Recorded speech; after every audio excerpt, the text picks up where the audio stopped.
पंडित general classes में आप सबका स्वागत है। हम लोग पढ़ रहे हैं डिफरेंट टाइप्स का मैथमेटिक्स। आज पढ़ेंगे पॉलिनोमियल, बहुपद।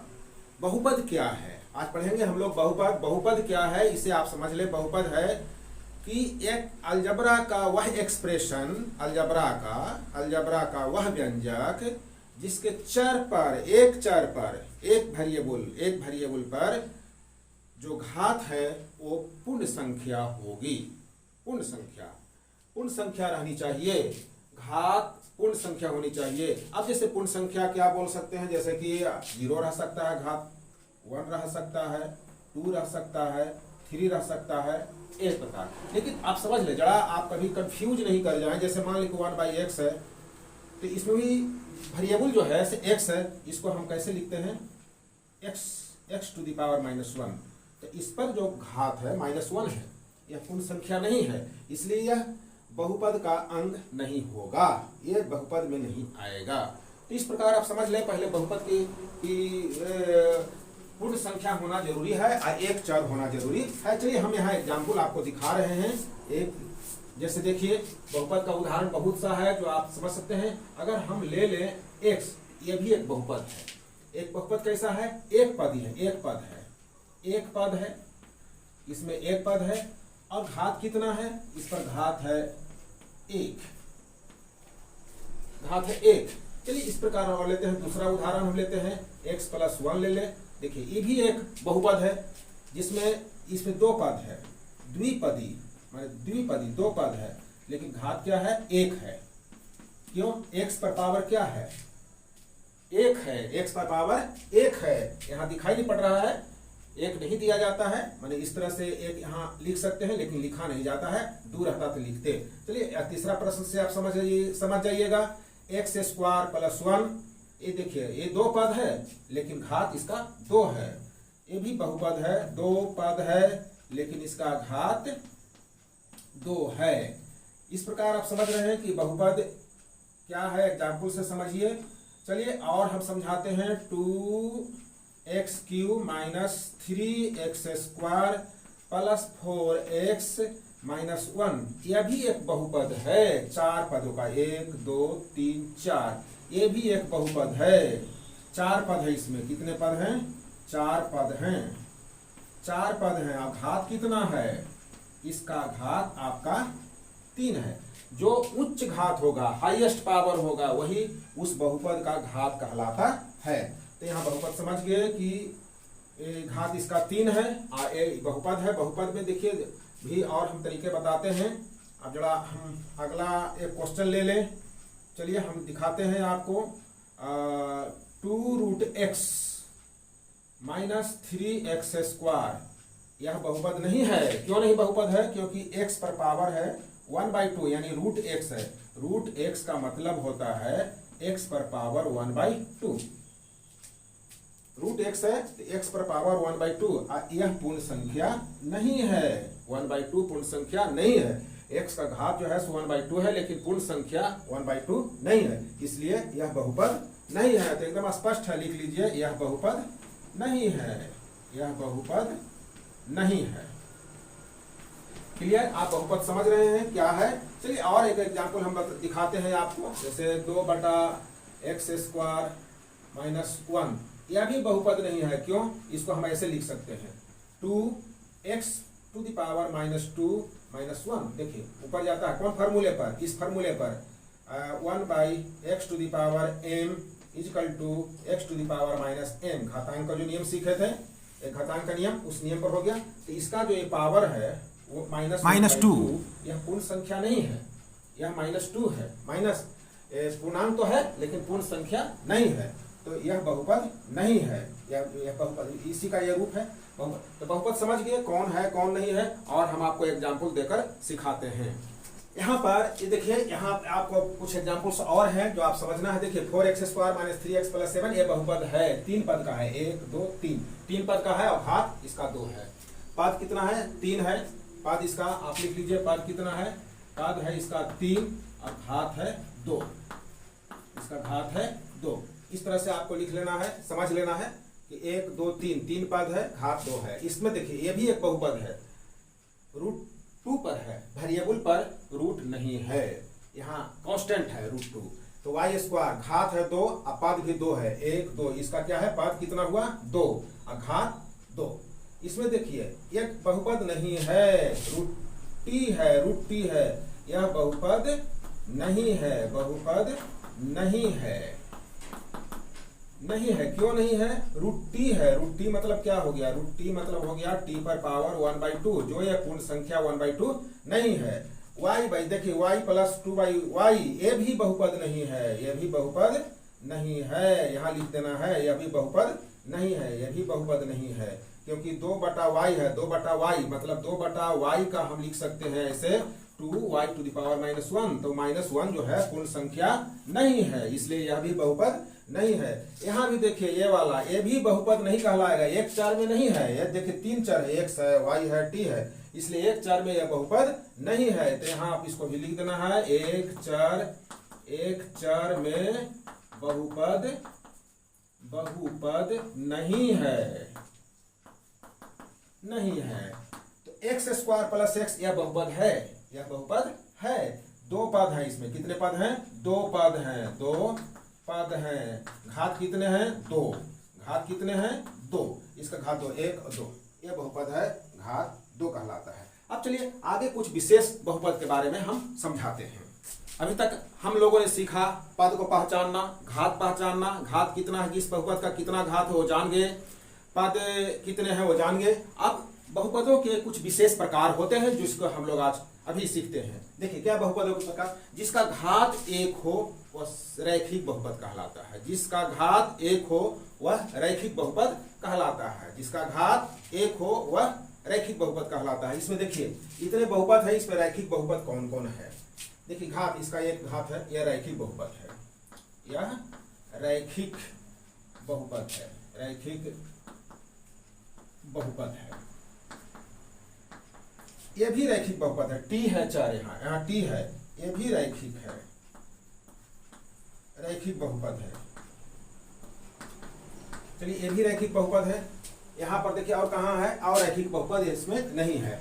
जिस बहुपद का घात 2 है वह द्विघाती बहुपद कहलाता है, क्वैड्रेटिक। जिस बहुपद का घात 2 हो वह द्विघाती बहुपद कहलाता है, क्वैड्रेटिक। चलिए कहाँ कहाँ है यहाँ पर क्वैड्रेटिक, देखिए यह क्वैड्रेटिक है, द्विघाती है, x² + x, क्योंकि घात 2 है, यह द्विघाती बहुपद है, द्विघाती बहुपद है, द्विघाती बहुपद है। देखिए और कहाँ है, और यहाँ है r², r भी यहाँ चर है, चर r है, इसलिए यह भी द्विघाती बहुपद है, द्विघाती बहुपद है, बहुपद। ये r² भी है द्विघाती, ठीक है, द्विघाती। सो यहाँ भी है, देखिए y + y² + 4, भले 3 पद हो लेकिन घात इसका 2 है, ये भी द्विघाती बहुपद है, द्विघाती बहुपद है। तो देख ली बहुपद, द्विघाती बहुपद समझ गए, यह है, यहाँ है y + y² + 4 है, और कहाँ द्विघाती बहुपद, यहाँ r² है, द्विघाती बहुपद है, समझ गए। जिस बहुपद का घात 3 हो वह त्रिघाती बहुपद कहलाता है। अब समझ गए, घात जितना उतना ही घाती बहुपद कहलाता है। 3 घात है तो त्रिघाती बहुपद कहलाता है। कौन कौन त्रिघाती बहुपद है? यहाँ पर देखिए यह त्रिघाती बहुपद है, ये वाला त्रिघाती बहुपद है, ये त्रिघाती बहुपद है। और कहाँ त्रिघाती बहुपद है? इसमें नहीं है, यहाँ है, ये देखिए 7x3, यह भी त्रिघाती बहुपद है, त्रिघाती, ये भी त्रिघाती बहुपद है। पद 1 है, पद 1 है लेकिन घात इसका 3 है, इसलिए त्रिघाती बहुपद है। यहाँ पर भी ये पद इसमें 2 है लेकिन त्रिघाती बहुपद है। बाकी आपको उसके बाद 4 घात है तो चतुर्घाती बहुपद है, 5 है तो पंचघाती, षष्ठघाती, ऐसे जितना है वो घात कह लेते हैं। यहाँ पर देखिए 35 घात का द्विपदी है, 35 घात का घात कितना है? 35 घात का द्विपदी है ना, घात 35 का द्विपदी है, द्विपदी 2 पद वाले हैं। यह 100 घात का, यह घात 100 का, घात 100 का 1 पद है, 1 पदी, यह घात 100 का 1 पदी बहुपद है, समझ गए। तो आप पहचान गए रैखिक बहुपद जिसका घात 1 होता है, सरल बहुपद भी कहते हैं उसको है। और जिसका घात 2 है वह द्विघाती बहुपद कहलाता है, जिसका घात 3 है वह त्रिघाती बहुपद कहलाता है। तो परिचित हो गया। चलिए कुछ विशेष और बताते हैं। बहुपद में हम लोग देखें, घात पहचान गए, उसका टाइप पहचाने, रैखिक है, द्विघाती है, त्रिघाती है, चतुर्घाती है, 35 घात का है, 100 घात का है, ऐसा देखें। अब पहचानेंगे गुणांक। गुणांक कैसे जानेंगे? गुणांक कोफिशिएंट, यानी कि देखिए जो चर है उसका जो बगल में गुना होता है वो कहलाता है गुणांक। यहां से समझ ले, देखिए ये कांस्टेंट है 2, यहां पर कोई चर नहीं है, कोई वेरिएबल नहीं है, इसलिए कांस्टेंट है। ये वाला क्या कहलाएगा? अचर कहलाएगा। ये वाला पद जो कहलाएगा ना, अचर कहलाएगा। इसको हम लोग अचर कह सकते हैं, अचर यानी कांस्टेंट।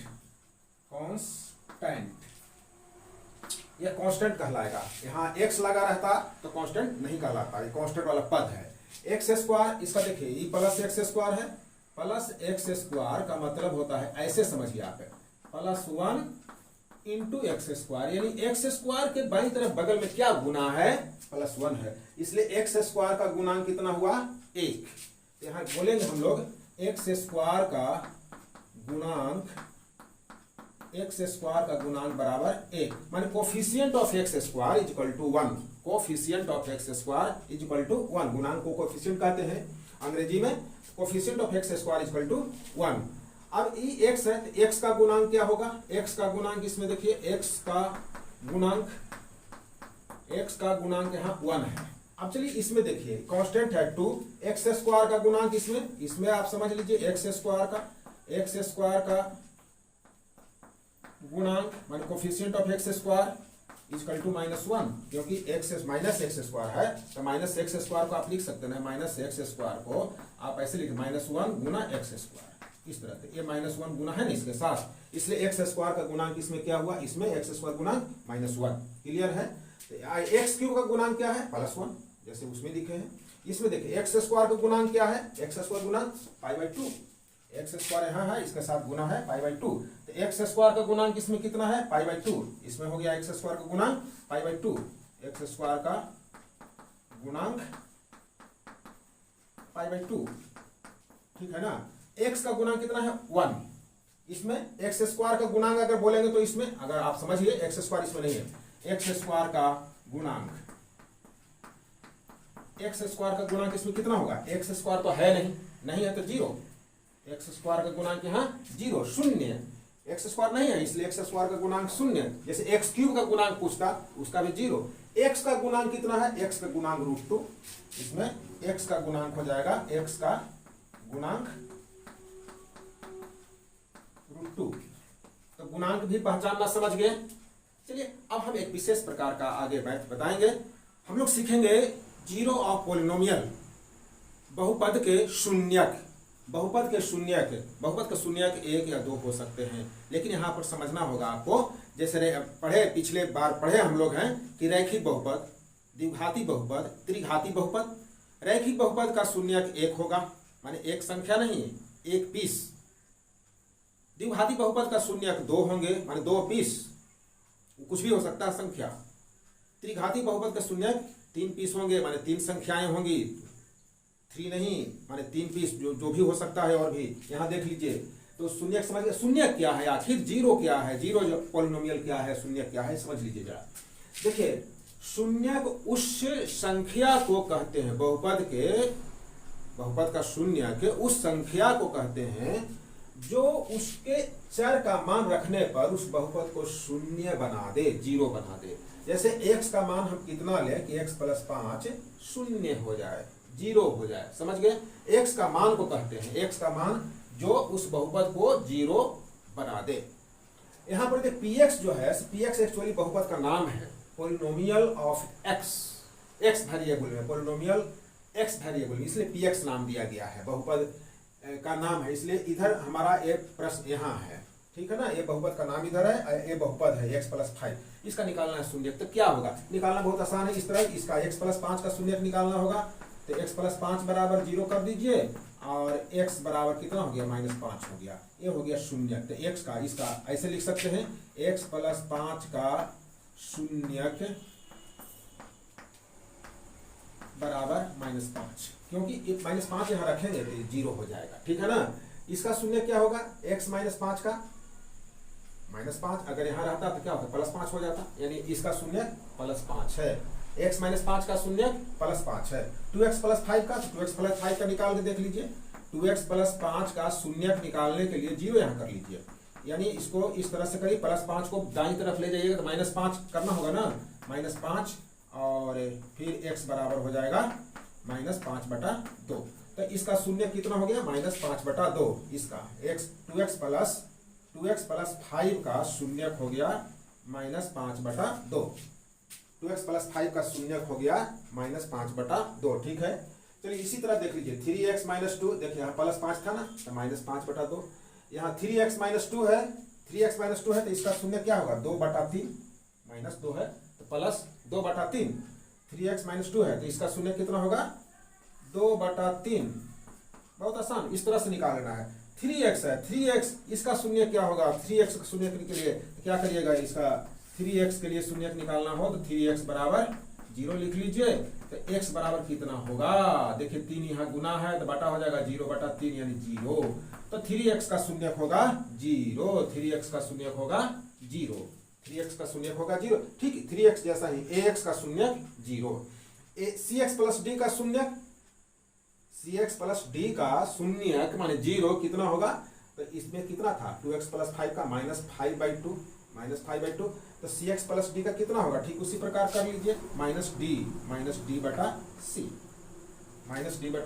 तो इसका शून्य निकालना समझ गए, बहुत आसान तरीके से शून्य निकाला जा सकता है।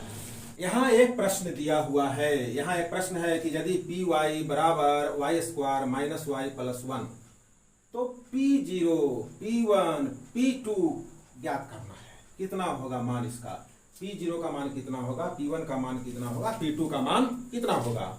तो py बराबर इतना दिया हुआ है, बस जहां जहां y है जिसका मान निकालना, जैसे मान लीजिए, देख लीजिए आंसर हम लोग कैसे निकालेंगे, ये बहुत आसान तरीके से कर लीजिए। p0 को निकालना है तो आप इस पर नजर दौड़ाइए, py बराबर y² माइनस y प्लस 1। तो यहाँ देखिए p की जगह p है तो y की जगह यहाँ क्या है, 0 है, y की जगह 0 है ना, तो यहाँ पर भी जहां y है वहां 0 बैठा दीजिए। 0 इस तरह से देखिए, जहां जहां y, यहाँ y की जगह 0 है, इसलिए जहां जहां y है वहां 0 बैठा दिए। इसको सरल करिए, कितना आ गया 1, आंसर निकल गया, p0 का मान निकल गया। ठीक उसी प्रकार p1 निकालिए, p1 निकालिए, कितना होगा, देखिए y की जगह 1 है तो जहां जहां y है वहां 1 बैठा दीजिए। ऐसे देखिए जहां जहां y है 1 रख दिए। अब इसको सरल कर लीजिए, +1 और -1 कैंसिल हो गया, 1 का स्क्वायर 1 हो गया, इसका भी आंसर 1 आया। अब देखिए p2 का निकालना है, p2 का निकालना है तो कहाँ y का जगह क्या आया, 2 आया, तो जहां y है वहां 2 बैठा दीजिए, 2² माइनस 2 प्लस 1। अब इसको सिंप्लीफाई कर लीजिए, 2² मतलब 2 गुना 2, 2 गुना 2 तो 2 दूनी 4 माइनस 2 प्लस 1 कितना आया, 4 में से 2 गया 2, 1 जोड़ दीजिए 3 आया। ये हो गया इसका। फिर है देखिए pt बराबर है 2 + t + 2t² माइनस t³। तो p0 का मान निकालना है, p1 का मान निकालना है, p2 का मान निकालना है। फिर इसी प्रकार पहले वाला जैसा करेंगे, तुलना करिए, देखिए t की जगह क्या है, 0 है, t की जगह 0 है, तो जहां जहां t है वहां 0 बैठा दीजिए। और जैसे वैसे उतार दीजिए, देखिए 2 प्लस t की जगह क्या लिखिएगा, 0 प्लस 2 × 0² माइनस 0³। ऐसे कंफ्यूजन नहीं होगा। ऐसा में 0 गुना जो है तो सब 0 न हो गया, क्या बच गया आंसर, आपका 2 आ गया आंसर।